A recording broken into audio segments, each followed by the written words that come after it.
அனைவருக்கும் வணக்கம். நான் பூபாலன். தமிழ்நாட்டின் முதலமைச்சர் சி ஜோசப் விஜய் அவர்கள் சட்டசபையில் பேசவில்லை என்று கூறி கடைசியாக அவர் பேசிவிட்டார். சினிமா வசனங்கள் தான் அதிகமாக இருந்தது, சினிமா செய்கை அதிகமாக இருந்தது, சினிமா நக்கல் அதிகமாக இருந்தது. மாண்புமிகு சட்டசபை உறுப்பினர்கள் கலந்து கொள்ளும் மதிப்புமிக்க அரங்கமாக அது தெரியவில்லை. இப்படி பேசியதற்கு பேசாமலே இருந்திருக்கலாமோ என்று தோன்றும் அளவுக்கு அவர் பேசிவிட்டார். ஊழலை பற்றி சொல்லும் போது நான் தொடமாட்டேன், யாரையும் தொட விட மாட்டேன், தொட்டவர்களை விடமாட்டேன், இது ஒரு சினிமா டயலாக் போல் இருந்தாலும் ஊழல் செய்தவர்களை தண்டிக்க வேண்டும். அவர்கள் தப்பு செய்திருந்தால் சிறைக்கு அனுப்ப வேண்டும் சட்டப்படி. இதை சென்ற திமுக ஆட்சி செய்ய தவறியது.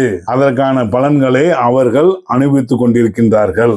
அதை கூச்சலோட வேண்டிய அவசியம் இல்ல. சட்டப்படி நீங்க செஞ்சுக்கிட்டே இருக்கலாம். சம்பந்தப்பட்டவங்க கூட எதிர்க்க முடியாது. அவங்க மேல் நியாயம் இருந்தால் கோர்ட்டுக்கு போவாங்க, கோர்ட்டு முடிவு செய்யும். இதுக்கெல்லாம் ஒரு வசனம் தொடர்ந்து பேசிட்டே இருக்கணும். ஏனென்றால் திமுக மீது அந்த காலத்துல இந்த காலம் வரைக்கும் ஊழல் ஆட்சி, ஊழல் கட்சி என்று சொல்லிதான் பேர் வாங்கி கொண்டே இருக்கிறார்களே தவிர, ஆனால் ஊழலுக்காக சிறை சென்றவர்கள் அங்கு இல்லை. அது வேற கட்சியில தான் இருந்திருக்கிறாங்க. இன்னும் வருங்காலத்துல உங்களதுல நடக்குமா நடக்காதான்றது எனக்கு தெரியாது. அது மாதிரி அந்த சினிமா டயலாக் பேசிட்டு இருக்க வேண்டிய அவசியம் கிடையாது. ஏனென்றால் சினிமா டயலாக் எல்லா நேரத்திலும் கை கொடுக்காது. ஏன் இப்படி தொடர்ந்து சினிமா டயலாக்கா பேசணும் வருத்தப்படும் காலமும் வரலாம். அதுக்கப்புறம் நீங்க அப்பாவை காணும் அப்படின்னு சொல்லி தேடினீங்க. அதுக்கு உதயநிதி ஸ்டாலின் அவர்கள் மனைவி கணவனை காணுன்னு செங்கல்பட்டு கோர்ட்ல தேடுறாங்க. அப்புறம் பையன் அசோக் நகர்ல அப்பாவை காணும் தேடிட்டு இருக்காரு. பொண்ணு பிஜி ஹாஸ்டல்ல அப்பாவை காணும் தேடிட்டு இருக்கிறாங்க.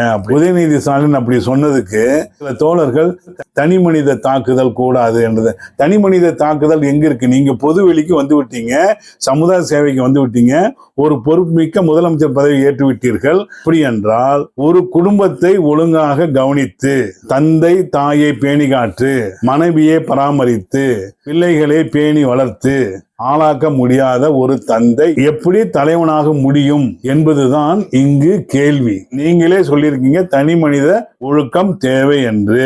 அந்த ஒழுக்கத்தின் பிரகாரம் நீங்கள் 4 பேருக்கு தெரியாமல் 2 குழந்தைகளை பெற்றெடுத்து வளர்த்தீர்கள். கணவன் மனைவிக்குள் கருத்து வேறுபாடு வருவது இயல்புதான். அவ்வாறு கருத்து வேறுபாடு வரும்போது 4 காதுகளுக்கு தெரியாமல் அதை தீர்த்து வைக்க வேண்டிய பொறுப்பு குடும்ப தலைவனுக்கு உண்டு, தலைவிக்கும் உண்டு. கணவன் மனைவிக்குள் சண்டை அதை தீர்த்து வைக்க வேண்டிய பொறுப்பு ஒரு குடும்ப தலைவன் இருக்கின்ற பட்சத்துல அதை விடுத்து பெண் தோழியுடன் அத்தனை நல்ல காரியத்துக்கும் கெட்ட காரியத்துக்கும் போறது இல்லாம பதவியேற்பு விழாவில் முதல் வரிசையில் அவங்களை உட்கார வச்சு தமிழ் தாய் வாழ்த்த 3வது வரிசைக்கு அனுப்பி தமிழ்நாடு இது போன்ற நடவடிக்கைகளை எப்போதும் பார்த்ததில்லை. இது தொடரக்கூடாது. அதனால் அவர்கள் பேசி பார்த்திருக்கிறார்கள். முடியாத பட்சத்தில் கோர்ட்டுக்கு சென்றிருக்கிறார்கள். கோர்ட்டுக்கு பொதுவெளிக்கு வந்த பிற்பாடு அதை பேசக்கூடாது என்று சொல்வதற்கு யாருக்குமே நியாயம் இல்லை. நான் பேசாம இருந்தா செய்தியில சொல்லுவாங்க, செய்தியில சொல்லாம இருந்தா நாளிதழ்கள் போடுவாங்க.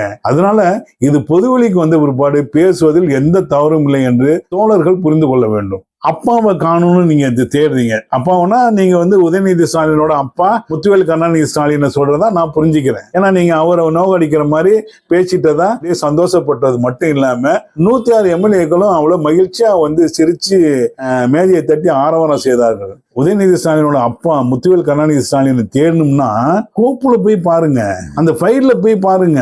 விடியல் பயணம்னு ஒரு ஃபைலுக்கு பணம் ஒதுக்குவீங்க டிரான்ஸ்போர்ட்டுக்கு, அப்ப தெரிவாரு அந்த அப்பா.